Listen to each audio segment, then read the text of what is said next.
రాజకీయాల్లో విశ్వసనీయత, విలువలు, నిజాయితీ అనేవి చాలా ప్రధానమైనవి. అవి లేని రోజు రాజకీయ భవిష్యత్తు అనేది ప్రశ్నార్థకంగా మారుతుంది.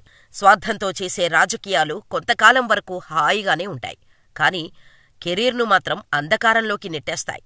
నిజాయితీ నాయకుడిని ప్రజలను నమ్మి రాజకీయం చేసి ఉన్నత స్థాయికి ఎదిగిన వ్యక్తులు ఎందరో ఉన్నారు. అలాగే తమ స్వార్థం కోసం ఆదరించిన పార్టీని మోసం చేసి రాజకీయంగా కనుమరుగైన వారు కూడా ఉన్నారు. తాజాగా అలా రాజకీయ జీవితాన్ని ప్రశ్నార్థకంగా మార్చుకున్న వారిలో తాడికొండ ఎమ్మెల్యే ఉండవల్లి శ్రీదేవి పేరు పొలిటికల్ సర్కిల్లో వినిపిస్తోంది. ఉండవల్లి శ్రీదేవి 2019 వరకు ఎవరికీ అంతగా పరిచయం లేని పేరు. రాజధాని ప్రాంతమైన తాడికొండ నుంచి వైసీపీ తరపున పోటీ చేసి తొలిసారిగా ఎమ్మెల్యేగా గెలుపొందారు. హైదరాబాదులో వైద్య వృత్తిలో ఉన్న ఆమెను పిలిచి మరీ సీఎం జగన్ ఆనాడు తాడికొండ సీటు ఇచ్చారు. అలా ఇవ్వడమే కాకుండా ఆమెను అక్కడి నుంచి గెలిపించి అసెంబ్లీకి పంపారు.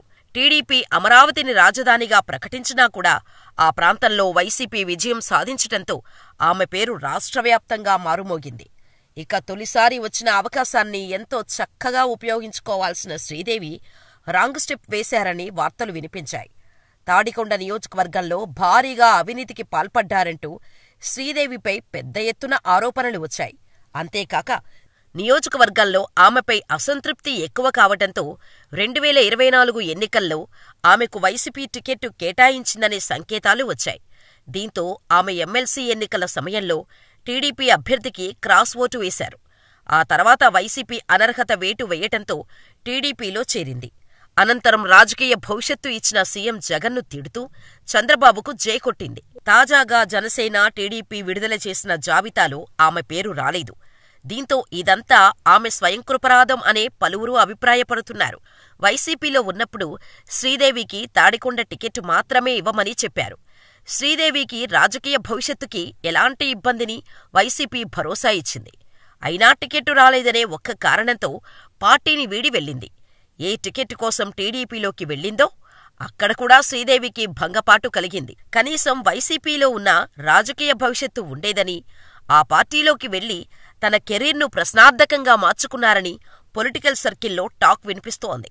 ఎలాంటి రాజకీయ నేపథ్యం లేని ఆమెను పిలిచి మరీ టికెట్టు ఇచ్చి ఎమ్మెల్యేను చేసిన జగన్కి వెన్నుపోటు పొడిచినందుకు తగిన శాస్తి జరిగిందని పలువురు అంటున్నారు. ఎవరి మాటలు ఎలా ఉన్నా రాజకీయం వచ్చిన మంచి అవకాశాన్నే ఏదో స్వార్థంతో వెళ్లి రాజకీయ ఉనికినే ప్రశ్నార్థకంగా మార్చుకున్నారు. ఇదంతా ఆమె స్వయంకృపరాధమే అని పొలిటికల్ ఎనలిస్టులు అభిప్రాయపడుతున్నారు. అయితే ఇంకాస్త వివరంగా చూసుకుంటే ఏపీలో ఎన్నికల వాతావరణం మొదలైంది. మరికొద్ది రోజుల్లో అసెంబ్లీ ఎన్నికలు జరగనున్న నేపథ్యంలో అధికార వైఎస్సార్సీపీ, ప్రధాన ప్రతిపక్ష టీడీపీ వ్యూహాలు రచిస్తున్నాయి. విడతలవారీగా అభ్యర్థులను ప్రకటించి వైసీపీ అధినేత సీఎం జగన్ ఎన్నికల సమరంలో దూసుకెళ్తున్నారు. తాజాగా టీడీపీ, జనసేన ఉమ్మడిగా తొలి జాబితాను ప్రకటించింది. 118 స్థానాలకు తొలి జాబితాను ఈ పార్టీలు ప్రకటించాయి. ఇందులో 94 స్థానాలను టీడీపీ ప్రకటించింది. ఇంతవరకు బాగానే ఉంది. తాజాగా జాబితాలో వైసీపీని వీడి బాబుపై జైకొట్టిన వైసీపీ ఎమ్మెల్యేలలో కొందరికి షాక్ తగిలింది. ఆంధ్రప్రదేశ్ రాజకీయాల్లో చాలా రసవత్తరంగా ఉంటాయి.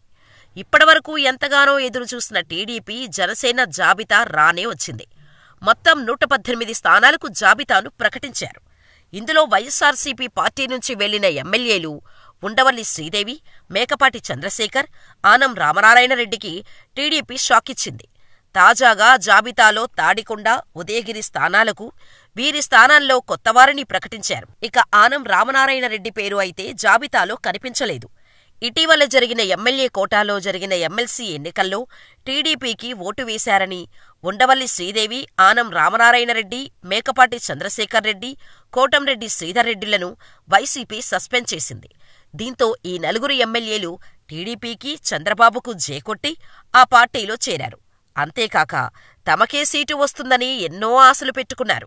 అందుకే లోకేష్ పాదయాత్ర సమయంలో ఉండవల్లి శ్రీదేవి అయితే జై చంద్రబాబు అంటూ గట్టి ప్రసంగం చేశారు. తనకు సీటు వస్తుందనే ఆశతో బాబుపై ప్రశంసల వర్షం కురిపించింది. శ్రీదేవి తరహాలోనే ఉదయగిరి ఎమ్మెల్యే మేకపాటి చంద్రశేఖర్ రెడ్డి కూడా చంద్రబాబు గురించి గొప్పలు చెప్పారు. మిగిలిన ఇద్దరు ఎమ్మెల్యేలు కూడా అదే స్థాయిలో బాబును ప్రసన్నం చేసుకునేందుకు ప్రయత్నించారు. మొత్తంగా ఇంతా చేస్తే తాజాగా విడుదలైన టీడీపీ, జనసేన జాబితాలో వారిలో ముగ్గురికి చంద్రబాబు మొండిచేయి చూపించారు. ఆనం రామనారాయణరెడ్డి పోటీ చేసే స్థానాలను ప్రకటించకపోవటంతో ఆయన ఇంకా ఆశలు పెట్టుకున్నారు. అయితే శ్రీదేవి, చంద్రశేఖర్రెడ్డికి మాత్రం చంద్రబాబు గట్టి షాకిచ్చారనే వార్తలు వినిపిస్తున్నాయి. తాడికొండ నుంచి తాను మరోసారి పోటీ చేయాలని శ్రీదేవి భావించారు. అయితే తాజా జాబితాలో ఆ స్థానంలో తెనాలి శ్రవణ్ కుమార్ పేరును టీడీపీ ప్రకటించి శ్రీదేవికి హ్యాండిచ్చింది. అలాగే ఉదయగిరిలోనూ కొత్త అభ్యర్థిని ప్రకటించి మేకపాటి చంద్రశేఖర్కు కూడా భంగపాటు ఎదురైంది. అయితే చంద్రబాబు నమ్మించి మోసం చేయడంలో దిట్ట అని, అదే మరోసారి నిరూపించుకున్నారని పలువురు రాజకీయ విశ్లేషకులు అభిప్రాయపడుతున్నారు. అలాగే ఆదరించిన పార్టీని మోసం చేసినందుకు తగిన శాస్తి జరిగిందని పలువురు అంటున్నారు. మొత్తంగా వైసీపీ నుంచి వెళ్లిన ఎమ్మెల్యేలకు చంద్రబాబు వెన్నుపోటు పొడిచారనే టాక్ వినిపిస్తోంది.